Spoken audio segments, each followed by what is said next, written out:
Okay, welcome. I have another workflow for you guys. This one is qwen-edit-skin, and the same as the last video I made, this focuses on hyper-realism, as we're pushing it as far as we can, and we're just trying to get insane levels of realism from this model, which you can do pretty well. Let's start at the beginning here. Everything you need is here, and it says where it goes, so you shouldn't have to worry about any of that. If you load up the workflow and there are missing nodes, then just come to Manager here, go to Install Missing Custom Nodes. The ones that you need should show up here. Select them all, click Install, and then restart ComfyUI. And if everything goes well, you should be good after that. Let's start at the beginning with the load area here. We're using a specific diffusion model for this because it works quickly. It's a 4-step model. You don't need to put a Loras in that speeds it up to 4 steps. This one naturally just supports it. And it seems to work nice and fast and give really good quality. So this is the one that I'm using currently the most often. So this is the only one I'm really showcasing in this workflow. Next, you got your clip, your VAE, and we have some Loras. So these Loras help add some detail back into the skin. So 2512 can kind of make a plasticky look to skin a lot of the time. I actually thought this model really sucked when it first came out because everything I was generating looked really plasticky, and I guess it still isn't great, but with these Loras it really helps bring it back to like Z image levels of realism. What else do we got here? You got your positive prompt, your negative. Here are some resolutions that you might want to stick to. I'm going to make a note here that 896 by 1200 and 1200 by 896 are the most stable wide and tall resolutions that I found in this. You can set it to 16:9 or 9:16 ratio. It does result in some weird things occasionally. It's not very common, but you can just get some weird things. Like I generated a woman up close not long ago, and where her chest was here, there was like another set of lips, like human lips on her chest. So occasionally, if you try certain resolutions and you're getting weird stuff, I just recommend going back to either one of these or just choosing a straight up square. So 1328 by 1328. And then you're pretty good. You won't have to worry about the weird mutations or weird stuff showing up. As for the resolutions here, just pick whatever you want for the resolution and put it in here, and then it will set it, and all the places that need it will grab it. This workflow is pretty original in that it gives you 3 sets of samplers. And the reason for that is because this top one favors the fast diffusion model that we're using. I have it set to 4 steps for the first sampler and 6 steps for the second sampler. This kind of works well because the second sampler focuses on the details, bringing the details to the face and that. And you can use 4 steps for each and get decent results. I've just upped it to 6 because I noticed that if you up it to 6, you get a little bit more of the details coming back. Just like a slight amount that I like more than having 4 steps. But yeah, if you wanted to go really fast, then you could take 2 steps off. You can just run it at 4 and 4, and it still looks 95% the same, 97% the same. This you'll need bong tangent. I can't speak. I don't know words. If I don't say these words out loud ever and then I record a video, then yeah, you get what you get. But anyway, you'll need that for this sampler workflow. So go to Manager, Custom Nodes Manager, and in the search here, you're going to want this node here, and then you're good to go. Then there's these 2. They're a little slower. This one is 25 steps, and this one's 24. And this one uses just Euler beta, and this one's Res 2S with beta 57. You can disable these if you don't want. If you just want to stick with the fast one, you can just do that. But I recommend playing with them because sometimes, especially I like this bottom one, It does take longer to get your generations, but it's very, like, you get really nice pictures from it, and I'll show you that. The gist of the workflow is going to be starting with this area here. This is pretty much the whole thing.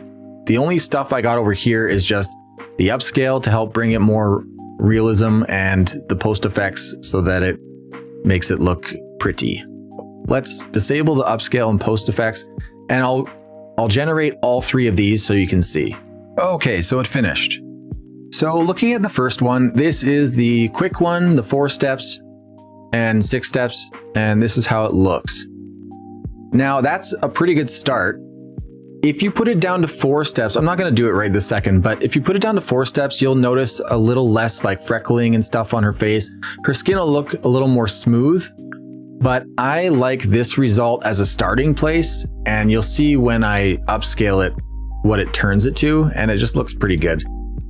The second one looks like this, a little bit plasticky of skin, kind of like sweaty looking, but there is some texture and freckling and all that. You can see some hairs, which is nice. And that one basically looks the same. Like sometimes these two look pretty different, and then sometimes they're pretty close. But that's the starting place for all 3 images. And as for having so many few steps, like that's pretty good.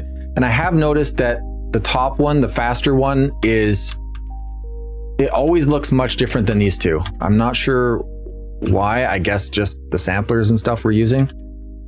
But these two look similar always, and then this one stands out. So you get different looks to the same prompt.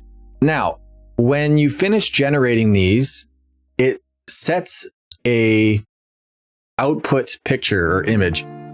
So this one sets the 4 + 6 step image. This is the 25 and this is the 24. Why that matters is in the upscale, you can choose which one of the 3 that you like and upscale that one. So I want to show you guys this one first anyway. So we're going to choose the 4 + 6. As for these settings here, if you saw my last video, I set the denoise in my last video to 0.5. I have better success with Qwen using 0.25 denoise. I get less issues and things just look cleaner, they look nice. So this is how I have it set for this one. Still 15 steps again and CFG of 4 and Euler normal. I really like how those settings stay, but the denoise I've turned down in this Qwen workflow. It just works better. Also, I'm just gonna note that I have each of these images going to the image batch here. And this is just so when they generate, you can see A1, A2, A3, and then B1. When they generate, you can select which image to use in the comparer to the upscale model. So I'm going to run the upscale flow right now, and I'll be right back. Okay, so this finished. Here's the original. That's what it looks like. Let's zoom in as much as we can here. And look at that. Look how good that is. Like you can even see like little water droplets on her chest here. Her skin texture looks friggin' perfect, but perfect in a realistic way. Like, look at that. Okay, so same as the last workflow video, if you saw that, I have this hidden behind. This is basically just to scale the image comparer so that you're not seeing the full resolution. The only reason for that is for performance. So like when I zoom in here, this isn't actually what you're seeing. Even though it looks good, it's not the full resolution. I have it limited because I just like my ComfyUI running smoothly. And if I set it where I currently have it at 2.7 megapixels, it usually runs pretty good. If I don't do that, occasionally I'll notice when I'm working for a while that when I go to slide back and forth like this, it'll get all choppy and just not run well. So I have that note in the background just to have things run smoother. If you don't like that and you want to see the full resolution here, just disable that note or delete it. Anyway, if you want to see the actual full resolution, you can click here. This is how the picture actually looks. And I have to say, this is probably the best level of realism I've seen from any model. I want to, like, if not very close. Look at the little hairs on her cheeks here, like the water droplets running down her chest, little hairs around here, all the freckling. It's all done so well. And her eyes look great, her hair, even like on her hair, it looks relatively dry up here. And then as it gets to where her chest is wet, her hair actually looks wet. The detailing is insane. But I have noticed, like these two are completely optional. These two generation nodes or whatever you want to call them, they're completely optional just for like style if you want something to look a little different. However, I will show you what can happen and does happen if you say freckling in your prompt. It just, these ones really take it seriously with the freckling. It really likes to pummel them into her chest and her face, like more so her chest. I'll do that now so you can see what I'm talking about. See what I mean about the freckling? It kind of really goes hard on it and gives her really dark ones. I'm not sure what to do about that. I've tried a bunch of different things, but this is as good as I can get it. It's just something, I guess, that happens if you have freckling in there. Like this, if it just up-res this level of freckling, I'd be okay. But the dark ones that it adds here, it almost looks like she has dirt on her. Like, I don't know. It's really good. Like, look at, here, I'll click on this. Look at how good the finished product looks, minus the really dark freckling. Very, very nice. Where's the other one? Versus this one, like this one's really good too. I think I prefer, oh, where is it?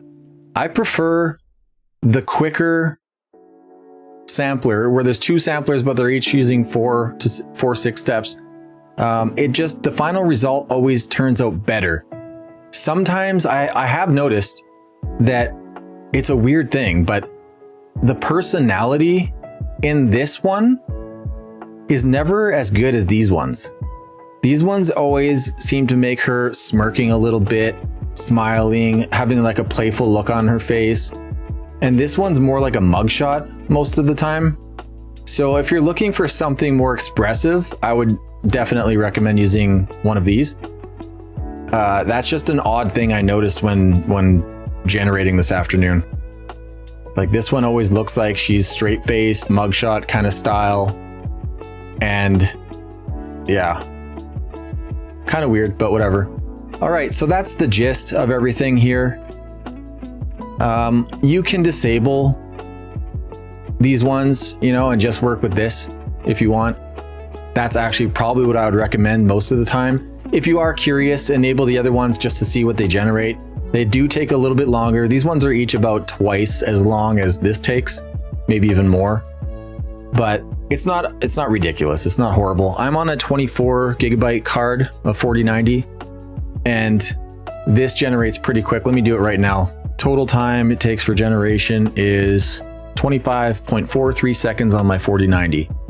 So that's not bad. 25 seconds per image using this fast method. And when you upscale, this usually looks the best out of the 3 anyway. So again, these are here just for testing purposes. If you want to see different things, maybe if you want an expression to be a little more, you know, expressive and have some attitude or humanism to it, then yeah, these two can be better. But most of the time, I think you'll be pretty fine with this. And then lastly, we just have my post effects. Again, this is unnecessary. You don't need this. This is just here to make things look even nicer. Okay, so I'm generating one more so you can see what this looks like when it upscales and when it goes through adding film grain in that. But in the meantime, while that's doing it, let's look at these notes that I have. So this one here, choose which generation to feed into the upscaler. This is just to let you know you can pick from any of these 3 and it will feed it into here. This one, this just lets you know my methods for adjusting things on here. This note just explains that I have limited the image comparer to, well, it was set to 2 megapixels. I kind of raised it a bit. It's 2.7 now, but you can turn that one off. That's the note just reminding you of that. And this note just reminds you that if these images don't match, then you got to switch the image here. A1 is the top, A2 is the middle, and A3 is the bottom. Over here, temperature is set to 4. No, I actually turned that down to 2. Let's just switch that so that it closer matches the original image's color. It's not necessarily so that it matches the original image's color anymore in this workflow. It's actually just a personal preference for me. But yeah, you can change anything you want in here. Turn up the vignette, turn the temperature up. The higher you go, the more warm the picture gets, and then the intensity of the grain. I've found with this workflow, with Qwen, the film grain of 0.15 is pretty good. It gives you a nice amount. See what I mean? It just looks like more of a natural photo instead of so plasticky. So if you're really hunting for that ultimate realism, I just feel like this is almost a necessary step. And here's the full resolution of the image. Like, look at here. You can even see some like peach fuzz hairs on her sideburns and lip area. It's just incredible. I can't believe this is the quality of open source generation now. But anyway, if you guys want this workflow, you can copy, like if you know what you're doing in ComfyUI, you can just look at what I have here and, I don't know, take screenshots or just pause the video and create the workflow as I have. It's not too hard to follow. It's pretty easily laid out, actually. Or if you don't really understand how to use ComfyUI too well, or you're just straight up lazy, then you can go to my Patreon and I have the workflow there. Let's do one more generation just quick so you can see, like maybe I'll do an ultra close up here. One sec. Okay, those ones finished. So this is nice. It's a little closer up. Out of the 3 of these, I think I'm gonna upscale this one. So let's turn upscale on and post effects on and send the 24-step image. Oh, it's already chosen. Perfect. To upscale. And just so you guys can see the kind of detail that we're writing in our prompts, just have a look over it if you want, screenshot it, make note of like how detailed we're talking here. The closer you go on the face, the more detail you can get. So if you have a full body picture of your character, you can get good images still, but you're not going to see obviously like facial little peach fuzz hairs and stuff if they're farther back in the photo, unless it's like an 8K photo. But generally, this is the kind of stuff you're going to want in the prompt. So just make note of that.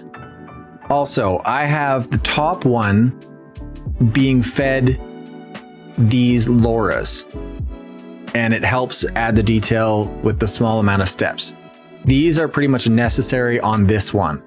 For the bottom one, I do not have any Loras running through to these. These ones are able to get the level of detail to start with without using those.